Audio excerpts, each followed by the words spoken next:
Welcome back. You're watching Daybreak on Citizen Television. Thank you for staying with us. And we are talking about the genetically modified organisms debate in Kenya and the acceptance of the same by the cabinet. Feedback on Twitter, of course, is varying. But let me come to the Chief Executive Officer and the concerns that the likes of Honorable Kipruto Arap Kirwa have. And it's a growing constituency. Looking at the feedback on the Twitter handle, again, you have talked about framework in terms of regulation and the importation of the same. Then once it's in the country, how do you spot check on the same? What's your level of the hawk-eyed view that you need to be having on the same? Because this is over the fears of adulteration and what we have witnessed. And the struggle, for example, the Kenya, that is the Kenya Quality Assurance Standards KEBS is, for example, having with other products in the country. Good. Thank you. Thank you. In fact, during the break, we touched a bit of that with Mheshimiwa. The fear that we aren't tight enough to be able to be sure that that which comes in or that which is being cultivated is that which has been approved. Indeed, that is a genuine concern, and you can go sampling stuff. Even in the common market, you will find that there is quite a bit of adulteration. We mentioned wine, for example, as you sample and find that what you knew is maybe not what you're getting. And that is really genuine, and that is not unique to the Biosafety Authority or to the regulatory framework for biosafety or for GMOs. What we have, when the ban was instituted in 2012, we moved quickly and established offices in our entry points, border entry points, and also at the Jomo Kenyatta International Airport, basically to check consignments that come in, because there was a ban then, to ensure that nothing comes in. And we were successful in that. We placed an office also in Namanga and another one in Busia, and within the KenTrade platform, there is a way that we see what is coming in, and we are able to see the source, the declarations, and we receive certification from the source that this consignment is indeed GMO-free. We do random sampling of things that are coming in to check. We haven't found any that has strayed into our local market within the period ban. Okay. Additionally, we conduct regular surveillance. We go around the country picking samples from supermarket shelves and other stockists and running them on a test to confirm whether there is any material that is GM within the market space. And again, over the last 10 years, we haven't found any. At one point, in I think 2012, 2013, thereabout, a sample was found, a product called Aromat, which even had the NBA go to court with the owners of the product. It was pulled out of the shelves because it was found to contain elements of corn that were GM. So we do surveillance, we do monitoring, and we have been at the border post, and we're still there to sample things that are coming in. This way, we can assure Mheshimiwa that we are at the gates. Okay. We are in country doing surveillance. We also monitor that which we have approved. For example, we approved the BT cotton, the cotton that is genetically engineered to resist the cotton bollworm. This is with farmers. In fact, this is we're going to the 4th season of cropping on BT cotton. We carry out monitoring, not only ourselves, together with the 8 other regulatory agencies that we work with, and together with the product developer themselves. Mheshimiwa mentioned about the environment, human health, animal health. We work with NEMA, the National Environment Management Authority, identified in the law as a regulatory agency that our work will we work in consultation. Okay. And the Directorate of Veterinary Services, Directorate of Public Health, and the others that were listed earlier in our screen. So in that regard, therefore, we have put in place, and I think, again, going back to the decision that was made on Monday, this demonstration is what said that, yes, indeed, this is something we can interact with within the framework that has been set by the Biosafety Act. Okay. There's an interesting feedback that I wanted to respond to. There is one Iaruka Sindani on Twitter asking, why GMO now? We have enough arable land in Kenya, leave alone that has potential for irrigation. Our biggest problem is high cost of agricultural inputs and low returns for agricultural products. GMO is not the solution. Cost reduction and improved prices is crucial. What's your take on that? It is true. I agree with the person who has put that across, that indeed cost of inputs could be the main one, and that indeed we have land that can produce food. But the global phenomenon, the global market that you said we shall look at in a short while, is this is a technology that has found footing. And the production of these commodities is going all over the world now. And Kenya, therefore, cannot be an island. We are interacting with other nations through trade, and therefore, this has been found to be one that is producing at a cheaper cost. Okay. What we could address in this is why is it cheaper to have GM products? It is because one way they have overcome certain production costs. For example, if we take BT cotton, for example, this has been constitutively engineered to resist the bollworm.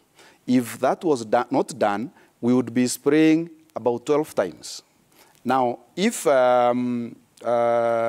when we make BT cotton, we only need to spray about 3 times. Okay. Actually addressing other pests, not necessarily. So that's a reduction. That is a reduction in 4 times. Cost, yes. Okay. And therefore, that is why we are finding the commodity that is GM out there much cheaper than that which we can produce here, or that which you can access out there that is non-GM. And this is what has crippled the animal feed production system, because those who use, and they are using it even within the East Africa region, are able to produce their feeds cheaper. Okay. Their animal feeds are therefore cheaper. The production costs at the farm level is lower, and as opposed to our production costs. And that is why eggs cross the border from Uganda, and when the eggs are here, they sell at a price lower than our production cost. Right. Mr. Mugira, I'll come back to you just to get more assurance about the safety of this. But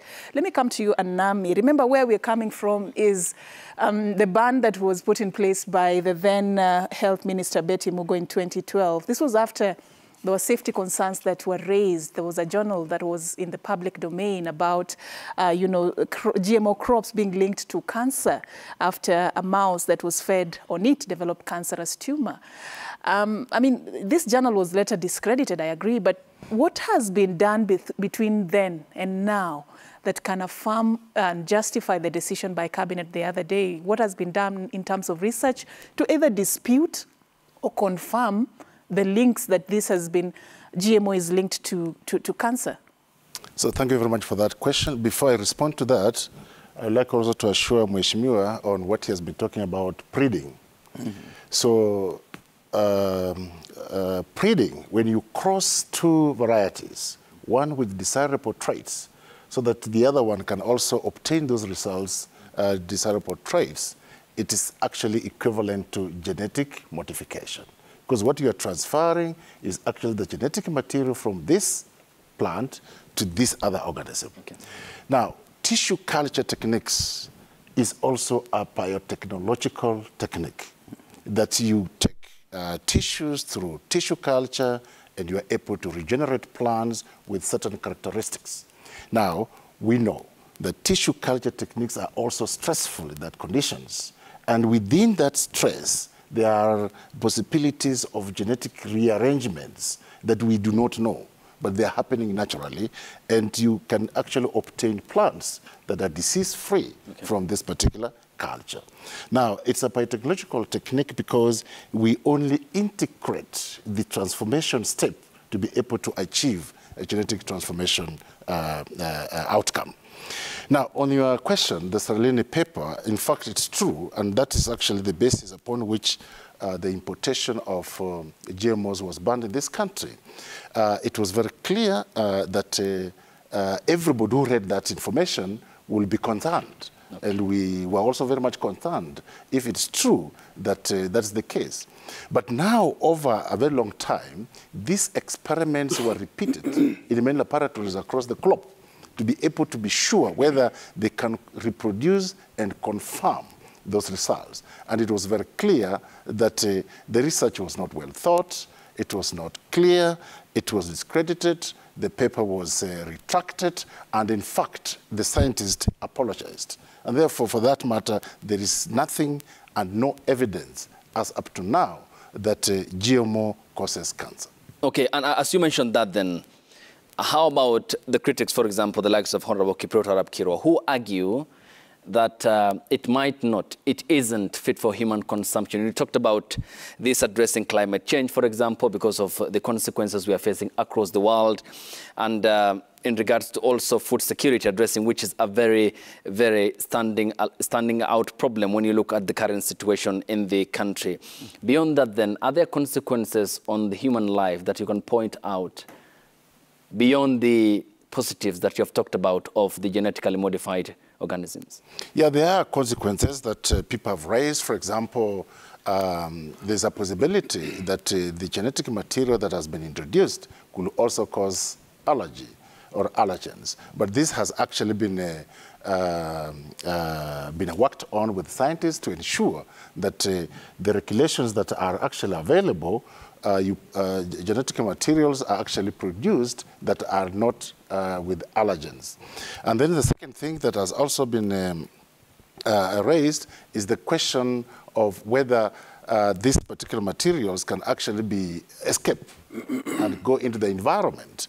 And research has been done to demonstrate that there's a possibility, in fact, for this to be able to happen. But the question of compatibility is key. Because if you plant a maize crop that's genetically modified, you don't expect the genetics or the material there to be transferred to a weed in which they are genetically incompatible. It's not possible. So those concerns are there, but science has actually evidence that it cannot happen. And I mean, I've heard this severally. You are what you eat. I don't know. Yeah, I mean, you are what you eat. Yes. Yeah? What are the chances that this is not likely to impact our DNA and our genetic makeup as consumers of the genetically modified foods? Yeah, so we have to go to historical perspectives in the sense that genetic transfer has always been happening during selection of the best crops that we have today. And that has never had an impact on our health. And for this case, because it's just a normal, efficient, faster way of breeding crops to achieve the traits that we require, we do not expect that it will have any impact on our health. Mm-hmm. Yes. Well, Waziri, are you is that I don't want to be a skeptic, but what the two scientists will not be able to tell us tonight, this morning, is that there is no conclusive research that has exonerated GMO from having any harmful effects on human. They have not done that research and say conclusively there is no side effect. And what Dr. Anami is saying is breeding and GMO, yes, may be related, but they are cousins. Because GMO is that you are re-engineering the DNA of the organism. An organism that is not of the same species as the other one. You remember when he was giving us that definition, he was talking of a bacteria and a plant, and trying to deal with the DNA, which is actually the blueprint of that particular organism, of one, and infusing into the other to cause a process that is not natural. And this process that is not natural can produce food that when you consume, it creates an impact in your body that may be unnatural to the normal process of us who eat a lot of ugali every morning or every afternoon. Okay, when you mentioned that, then I'll come to Roy. And if this debate was in absentia, say there was no debate on the GMO, then how do we become a food-secure country? What are the alternatives? How do we recalibrate our agriculture? Because that's where we are heading. I mean, it's to improve food security. Therefore, what's the alternative if this debate was non-existent? Thank you, colleague, host. The options that are available for enhancing food security, aside what we are discussing now, and I think that is what you're asking, that if we didn't have this as an option, there are a number of options, and one of which Mheshimiwa pointed to is ecological re-engineering our agriculture, so that we have agriculture that is regenerative in its own self. And I think that is what Mheshimiwa was pointing to. And the other would be the options of and increasing the area within which crop production is taking place, so that a lot of our land that is arid and semi-arid can be brought into crop production systems. I am not an agronomist, but those are some of the interventions that could enhance food productivity and increase our production. Other interventions that, of course, part of what the government is already doing, the subsidy, because you have seen one of the concerns that has been raised by the person who sent in the message is the cost of inputs. So there are a number of options. But what we are saying, gene technology or biotechnology is an additional tool in the farmers and the producers' toolkit. As we put in enhanced use of agriculture, fertilizer, increase the area of production, agroecological interventions that Mheshimiwa pointed to, we're saying this is an additional tool into the toolkit of the farmer, of the producer. I'm looking at the overall impact of this. I mean, to what extent is the local farmer going to be in charge of this process? Because we are yet to get somewhere in this country, even during COVID, in terms of research, in terms of innovations. We still have a long way to go. I'm looking also at right now where 23 counties are faced with, there's been recommendations from experts that let's embrace drought-resilient agriculture. We are yet to get there. Now we have the GMO debate, which I don't think we've done enough in terms of empowerment, in terms of availing whatever is required on the ground for us to be in charge of this process. Is this not going to leave our farmers vulnerable and our country over-reliant on imports, food imports? What I can point to that has been undertaken as an intervention by government, and one of the promises that came with the administration of His Excellency William Ruto is the flow down of agricultural extension.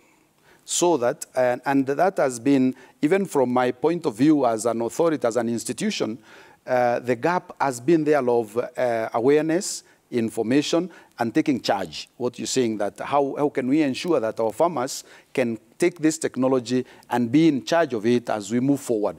Relating to the question that Mheshimiwa put through of how one farmer here will grow the GM and another farmer in the neighborhood is producing non-GM, how we shall manage that. So I want to rely on the revitalization of the agricultural extension service that is in the charter of the current government towards ensuring that our farmers first are empowered by information. First of all, what is this? What is it all about? Does it portend to their cropping systems?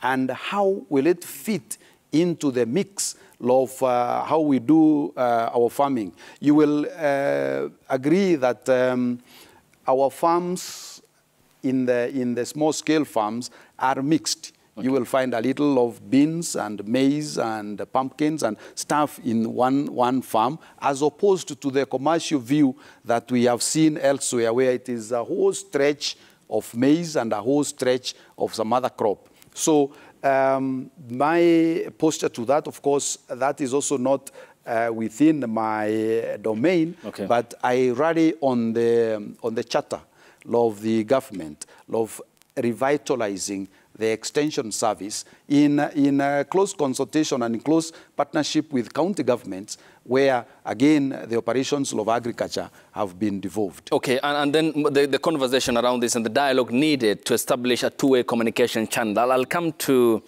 that aspect you've talked about at length, but Sylvester, you have talked about the seeds, for example. They come into the country, isn't it? So this is not as a result of a research that we have done as a country. Yeah, so there are two ways. One is that you can be able to import a genetically modified seed for, request farmers or encourage them to adopt it, plant it, and then they achieve increased food production. But as scientists in this country, we are also engaged in research to develop seeds that are actually resilient to climate change. I can give myself as an example where I've been working on, developing drought-resistant maize. And that is actually in development, and many other scientists in Cairo, KU, and many other research institutes are doing this. So we are capable, and we are doing this in developing and promoting biotechnology by developing products that actually are clear towards solving our own local problems. Okay, so it's in liaison with other researchers across the world. That's correct. So it isn't a monopoly, a one way. It's not a monopoly. Science can never be a monopoly because we have to get the knowledge, we can get the skills necessary for proper engineering and therefore ensuring that what we do is actually safe when it arrives on the table. All right, Waziri, you double up as a farmer, so I bet you have something to say with regards to how this is going to impact farmers. But also tell me, who stands to be the biggest beneficiary of the lifting of this moratorium from where you sit? I feel it is the international investors who will give us the seed and give us the herbicides, the pesticides, for us to create the conditions of perceived improved production or productivity. And therefore, we become slaves of the same. I would have preferred that our scientists here are able to produce these GMO seeds that are grown within our environment, so that instead of paying the international community or the outsider there, we pay them, or we pay ourselves. Because the danger is that you become a recipient of a seed that you cannot reproduce. Because they know that they have a market in Kenya. And they don't care. If this market in Kenya dies after 5 years, they move on, just like any other business. It is like people fishing in the deep sea. When there is a lot of waves and the deep sea is troublesome, they move to safer places. And therefore, Kenya is just a small part of the international community. Now, they are not telling us it is not globally acceptable that GMO products are being embraced.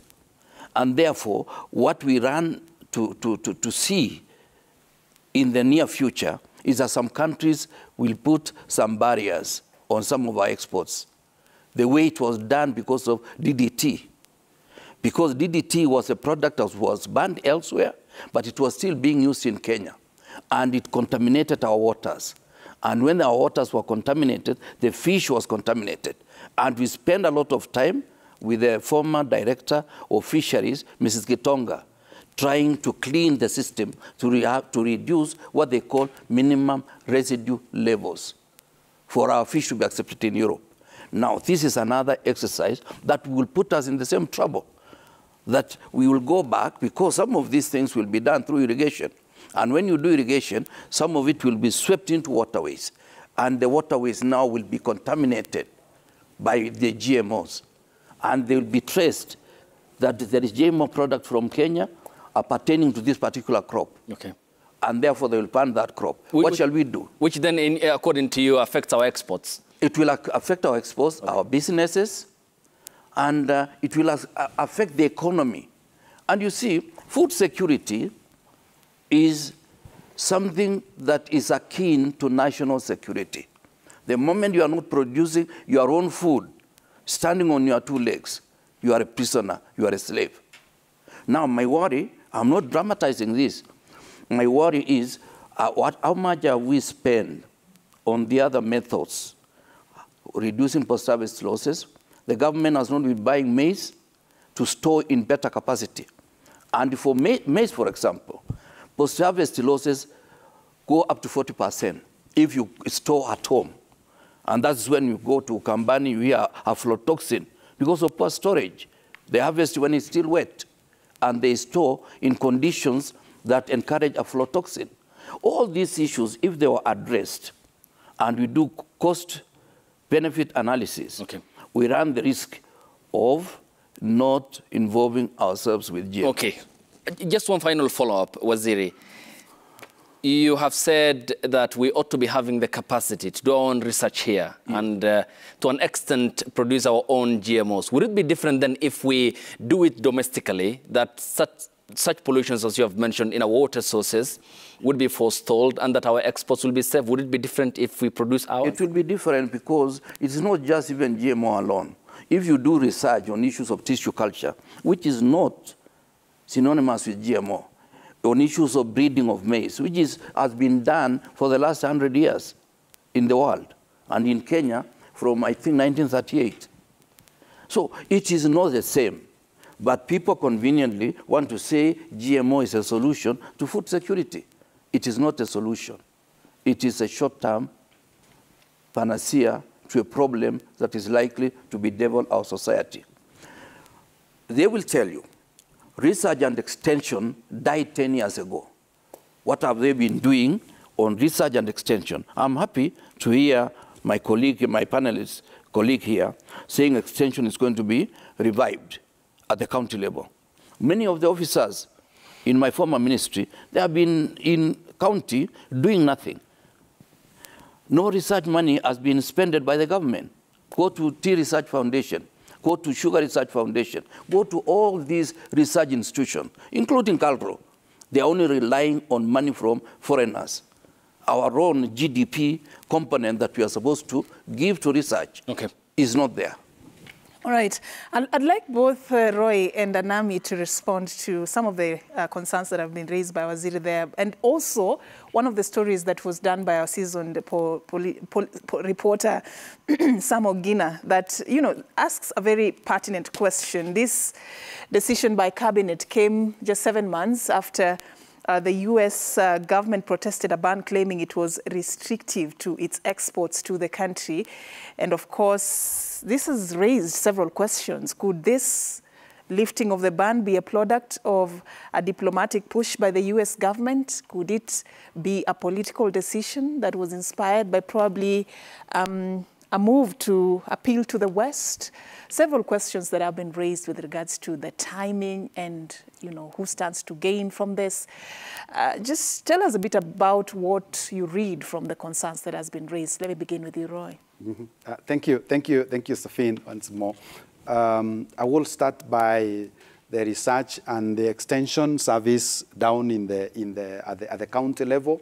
One other charter that I have seen also with the current government is revisiting the 2% GDP provision for funding of research. I agree with Mheshimiwa that possibly research hasn't received that front backing, and this is a commitment that is made in the Science, Technology and Innovation Act that we shall raise the level of research funding to 2%, so that the projects that are taking place in those research institutes are paid by ourselves and therefore determined by ourselves, as opposed to what he has pointed to, which is indeed the case where there are international support to research, and therefore we pursue agenda that is not our agenda.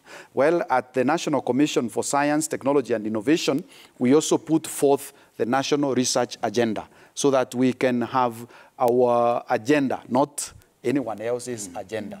And that, I think, is what is coming out of this. So this is in the works. It is in a charter of the current government, and I think this will be picked up so that we can have sufficient funds for research. Again, to agree with the state law of extension, and that is why that was identified as a gap by the government, and this is what is going to be reactivated in consultation, again, and in partnership with the county government, where agriculture has been devolved to. Okay. Now, this lifting coming 7 months after the US protest, I want to refer to the Katahena protocol on biosafety, which is a globally binding kind of legal instrument arising from the Convention on Biological Diversity.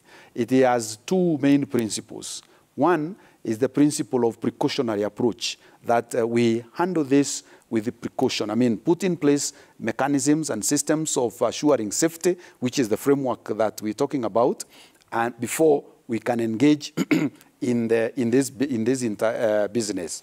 Two, it is also a convention or a protocol that specifies transboundary movement of living modified organisms, which is the same as the GMOs. And therefore, Kenya as party to that, as we ratified that in 2003, and the other state parties, including the US. When a party therefore feels that another is placing non-tariff barrier to trade within the context of the protocol, that is where I think it may not have been a protest, but really concerns were raised by the US side that this is not a proper barrier, because both of us are parties to the Katahena protocol that specifies how we conduct business with living modified organisms. So I think probably it is a coincidence, but it is possible to see it in that light, that protest is given and then lifting is done. But this is in strict conformity with the requirements of a state party within the Katahena protocol on biosafety. Okay, which we are signatory to. Yes, go ahead, Safi. Dr. Nami, I also wanted to get your sentiments on this. There is diplomacy, there is politics that is being read into this. What do you think? Yeah, before that, maybe I'd like to ensure that Mheshimiwa here is actually satisfied.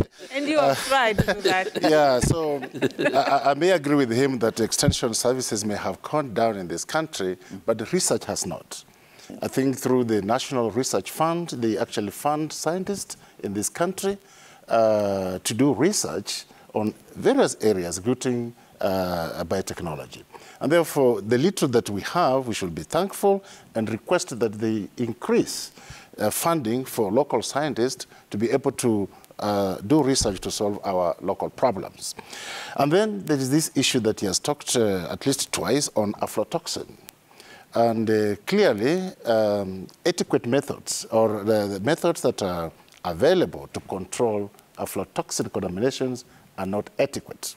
And therefore, that's why this technology of biotechnology is required at this moment in time to be able to modify plants to resist aflatoxin contamination. That will be welcomed by Mheshimiwa, I believe. And Thank you. And on the issue of, I think the multinationals, I think probably I may not have sufficient information on that. I'll leave it to the experts to... Okay. And I'm sure Waziri Kirwa can weigh in on here. And of course, with a vast and rich an understanding of how cabinet works and behind the scenes, of course, diplomacy. And we have seen how geopolitics at times shapes the foreign policy of any given country across the world. We live in more or less a globalized village and market.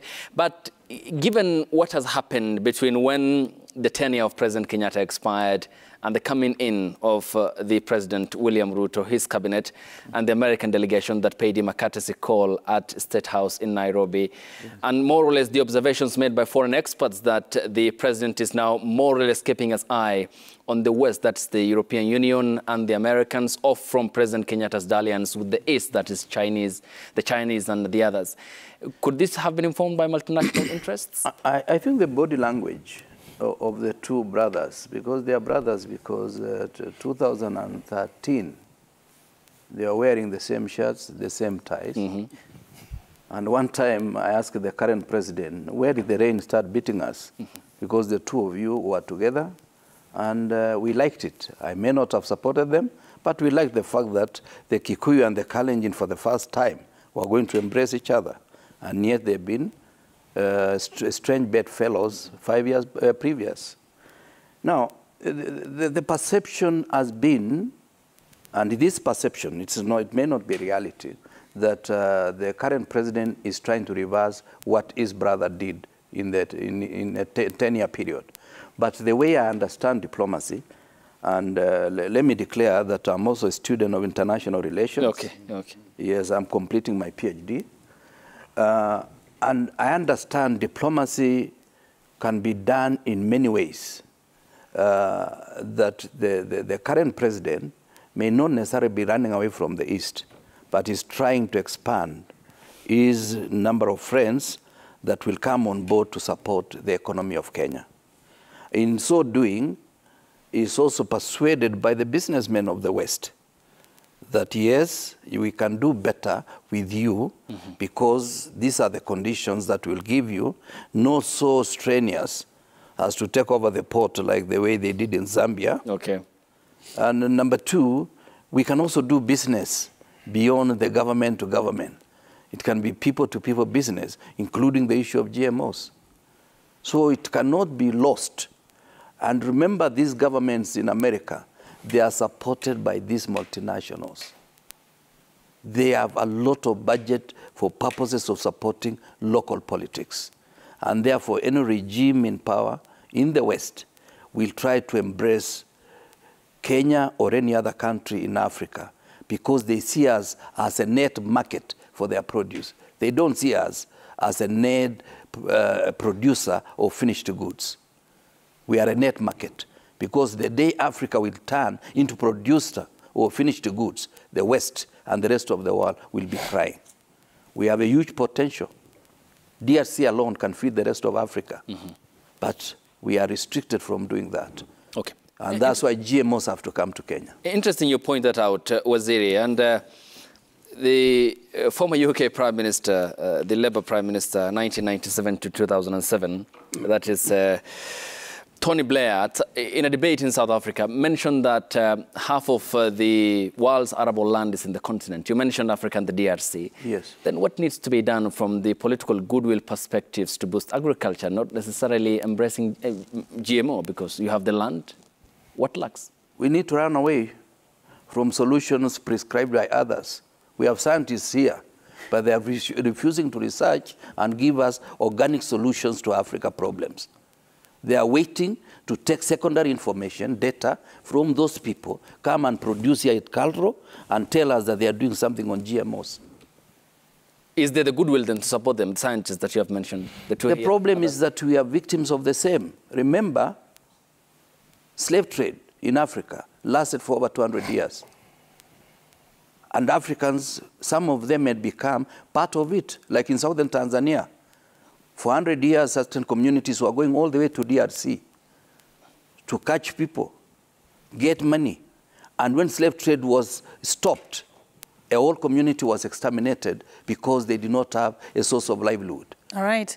Clinton B. on Twitter, you say the main discussion should be why do we have low food production and the remedy. Let's talk about a change in rain patterns, pests and disease control, and post-harvest food storage measures.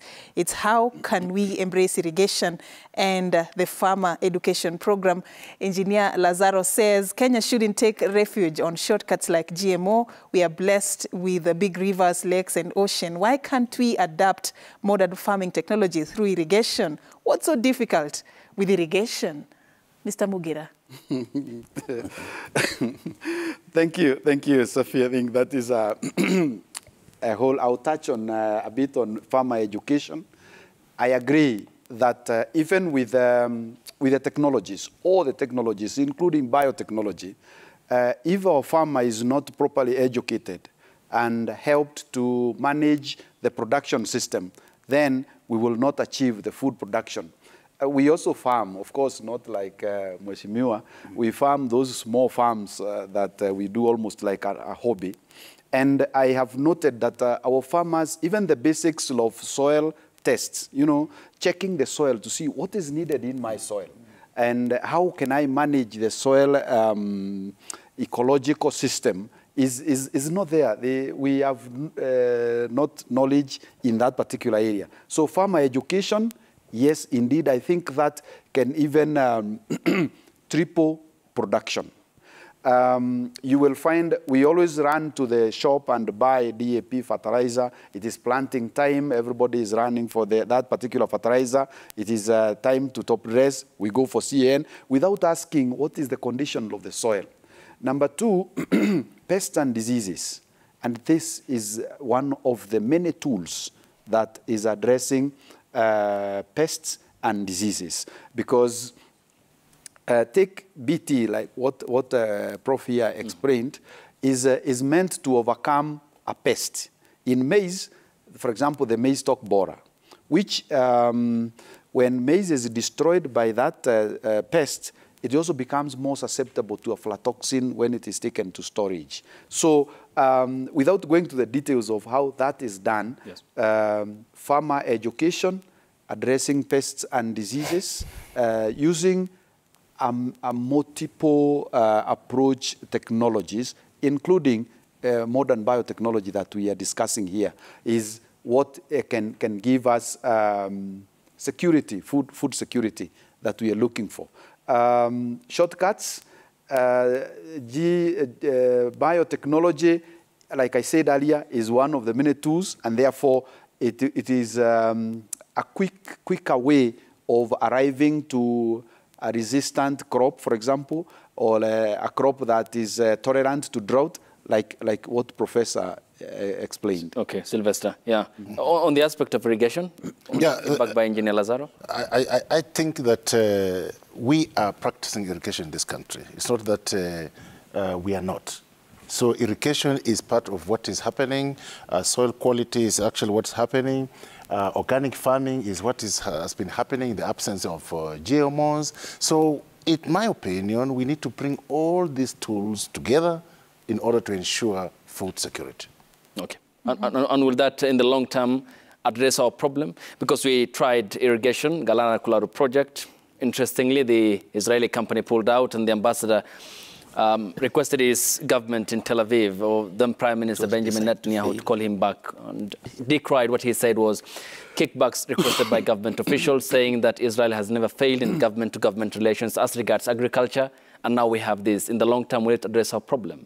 So, yeah, in the long term, we will be able to address our problems, especially with the introduction of GMOs, where now, instead of irrigation, we are able to, develop those particular plant crops that are already resistant to drought, and therefore adopt especially the crops like sorghum, millet, that are actually resilient to those changes in our weather conditions. Mm-hmm. Mm-hmm. I want to understand, as we're just about to wrap up this conversation, as you do research, as you engage in that, and you get to discover these things at the lab there, or as you do your work, how do you ensure that this information is cascaded down to those that it is intended for?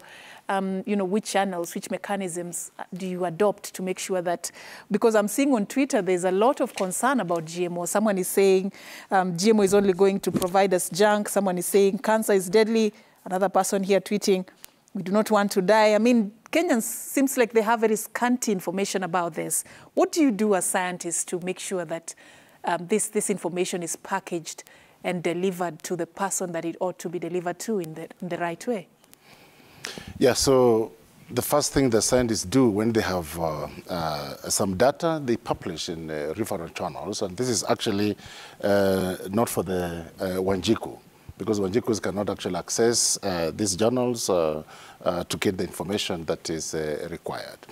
Most cases, as scientists, what we do, we go back to the communities and we work with farmers in those particular communities who are, for example, we have farmers that actually have organized themselves into cooperatives, into organizations like, for example, Socam Farmers Association of Kenya.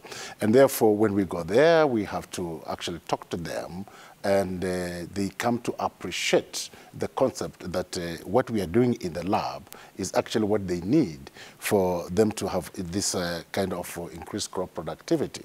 And therefore, we have even agricultural shows where universities, put tents there to be able to allow farmers to come and showcase our innovations, so that the farmers can also appreciate what we are producing, both organically and also not necessarily through GMOs, but this we haven't actually been able to showcase. But through organic and tissue cultures, we are able to showcase this through various medias. Mm-hmm. Okay. Let's look at the way forward on this. And Roy, now that there's that green light for cultivation, importation of GMO in the country, what is it that you're going to be focusing on as a regulator to address the pending issues that even has formed a better part of our discussion this morning? Mm-hmm. Thank you. The framework for regulating GM technology has been there. They've been having the law, the regulations, and a number of guidelines that guides people who intend to enter into transaction or in business in this space have to do. So moving forward actually is to reactivate the decision by cabinet, more or less reactivated the application of the regulatory system. And first, we have a set of regulations, 3 specific ones. One is for contained use. This is use of GMOs in the lab, in research, what Prof and his team does. And the other one is on environmental release, which governs how anyone who intends to release a GMO into the environment has to do, complete with a form that one fills in to apply. And the other one is on export, import, and transit, which tells anyone interested in importing, exporting, transiting, this is the form you fill in, submit this information to us. We go through the check on the safety in consultation with our counterpart in the country of source, the competent authority. The protocol identified allowed state parties to establish competent authorities. National Biosafety Authority for Kenya, for example, and others in other countries. So in relation with that, we establish the safety, and therefore we say this consignment can come in for this purpose.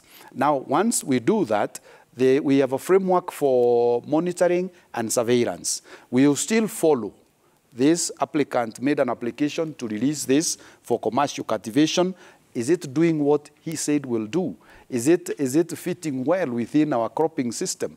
Is it still sustaining the safety that we determined? And therefore, we will follow after approval. So starting Monday, anyone intending to transact business in this space will need to go to our website, the Biosafety website, pick the form. If it is for contained use, which we have been doing because research was not affected by the ban, if it is environmental release, fill in the form, submit to us. We will take it through the phases, and then we shall say whether this can get into the environment or not. Yes, okay, well elaborated. And starting off, of course, with the regulation and the framework. Honorable Kipruto Arap Kirwa, your final words as we sample some of the feedback on Twitter as well. Well, it's been a very informative discussion, but 2 issues I do hope our brothers will be able to tell us in future is that GMO does not mean you can plant maize in Garissa, where there is no rain, there is no water. It means we still got our issues to deal with the same environment that we have operated over the past. And the second issue is that the GMO crop does assist in management of weeds and pests when they are able to resist certain pesticides or herbicides. This, therefore, does not mean GMO is an ultimate solution to food security problem. My take about Africa and Kenya in particular is that let us improve our leadership. Let us spend resources where those resources are required. For example, if the government was buying maize for the last 3 years, you would not be having the maize crisis that we have today, because they would be able to store in better storage capacity and obviate post-harvest losses, which comprises 40% of the losses that we get when we put our maize in the stores in Trans Nzoia or any other place. All right, thank you. It's all noted, and your time is all appreciated. Let's now sample some of the feedback on the Twitter handle at Citizen TV Kenya and the hashtag Daybreak. Here's what's coming up on your screens. Starting off with Bob Otieno Owino. Bob Otieno Owino, I don't trust a GMO. It failed in South Africa because of health reasons and environmental issues. It will erode our natural crops as they'll be flooded in our markets. Kenya Mushoki says GMO crops have been proven safe through testing and use and can even increase the safety of common foods, lower the price of food and increase nutritional content, leads to environmental benefits such as reduced pesticide use. All right, and Dick Ush is saying on the GMO, will the input like seeds come from Kenya Seed, Kari, etc. or supplied by TNCs? What is the deal if it's just supply of GMO seeds and input and not technology transfer to boost local capacities of local R&D institutions? It's Chris Laro says, all said and done, I believe what saved Kenya and Africa from the wrath of COVID-19 was our natural diet. What if such happens when we were GMO'd? This is not in the KK manifesto. He means Kenya Kwanza Alliance. This is killing us softly. GMO, interesting. Now, Queenis Pacho says when we talk about a GMO, we should be imagining greenfield of maize, wheat, millet, and cotton plantation in Wajir, Marsabit, Turkana, and other areas. GMO is a big solution to food safety and security. And one final one from Gude Barasa, where it says the lifted ban on GMO could be in caveat, safe conduit for cartels and other crafty to flood the market with cheap and unsafe products. The government must, he said, be tough on surveillance and approval of what can reach the Kenyan citizenry. That is the point. All right. Let's take a few more. Haza SC, the president is looking at the economic viability of the food under GMO subsistence cash crops, all that included to keep consumption at a higher rate. And one final one here, Duncan Ogola 14 says focus now should be climate smart agriculture. The government should invest in CSA and not GMOs shortcuts. A green Marsabit, a green Turkana, a green Wajir. That was interesting. Yeah. I don't know, should we take a final round of your quick thoughts, including on what the Kenyans have shared on social media? Yes. I'll start with you, Waziri. And very brief, Waziri, because of time. Yes, go ahead. Thank you. All right. It's over. It's over. All that. All right. I think let's put a cap to it then. Good. Yes. Thank you. I like the balance that is coming from the public. One says this, the other one says this. I think that is healthy, and we want to engage that further. Thank you. All right. All right, Anam? Yeah, for me, so for those who are still having trust issues on GMOs, I want to promise that us as scientists now we are out here to be able to explain to them about the benefits and the safety issues regarding GMOs, and also encourage that we embrace climate-resilient agriculture, and especially in marginalized areas where we have drought, we need to introduce crops like NSAID, which is actually doing very well in Ethiopia, that might contribute significantly to food security. Thank you so much, all of you, for creating time for us. Of course, we were talking about the GMO debate in the country, having a panel of 3 in studio with us this morning. Kipruto Kirwa, former Agriculture Minister, Professor Sylvester Nami, a biotechnologist, and of course, Roy Mugirie, the CEO of the National Biosafety Authority. We cleared this on the onset, of course, sharing their wealth of experience on what the way forward looks like when it comes to the adoption of GMO in the country. Quite a good topic to discuss, and the timing was equally very okay because Kenyans had reservations about it and the experts were here. Of course, some for and some against it, but going forward, we'll look at how this is going to be panning out. Up next on Daybreak on Citizen TV is the thyroid disease, and this will be a topic that will be handled by Dr. Irene Duta, who will be giving her expertise on that particular topic here on Daybreak, and it will be coming up shortly here after Daybreak. Thank you for waking up with us here on the broadcast. Your time is all appreciated. I am Ayub Abdikadir Abdi. And I'm Safina Chiengoma. Thank you so much for creating time for us. Enjoy the rest of your viewing.